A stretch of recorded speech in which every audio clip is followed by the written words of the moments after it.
the one. My question is about a person that we're all familiar with. Everyone here knows this person. His name is ExxonMobil, because of course corporations are people. And you guys agree, right? Corporations are people. And I was going to ask, because this person is really wealthy. The CEOs in this country, over the last 30 years, have been getting richer, and now the typical CEO or executive makes 280 times what the average worker makes, which is unheard of in the rest of the world.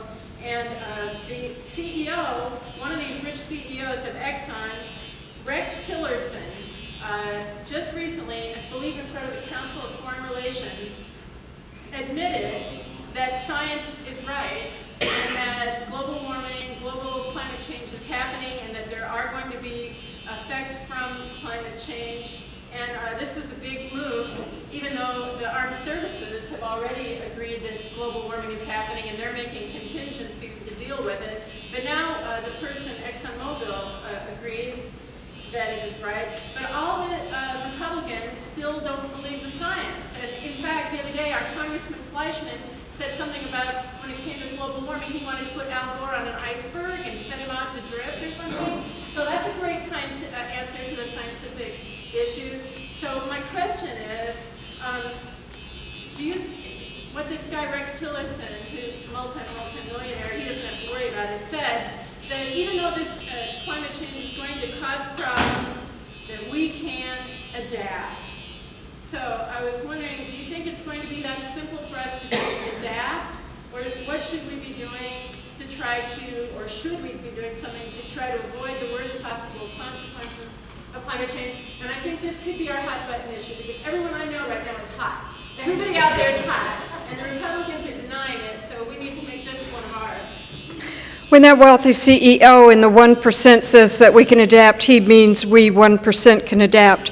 We can buy filtered water, we can live in a bubble, we can have our foods made if we have to through hydroponics, and we will take away from everyone else and see the Saharan turned into, a desert that the whole of Africa will be part of, and we'll see the islands disappear in other countries. And here in the United States, we will see continuous degradation of our groundwater and our drinking water, and more cancers and more problems. So when I say that I think this is an emergency issue with respect to our pollution, both with greenhouse gases as well as the metals and other contaminants that we're putting into our air and water, I mean this is a medical emergency. The amount of asthma has really skyrocketed.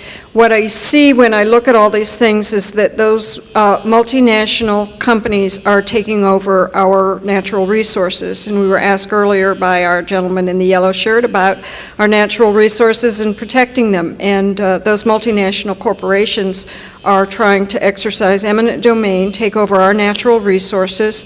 Pennsylvania has a governor who has been bought by the fracking industry, and he will not even pass a severance tax to get any revenue for the state out of all that's being brought out of the Marcellus shale in the natural gas. So we really have to start to regulate our 1% and our multinational corporations and our really large corporations so that they work for the middle class again instead of just for the 1% who will be able to adapt while the rest of us die.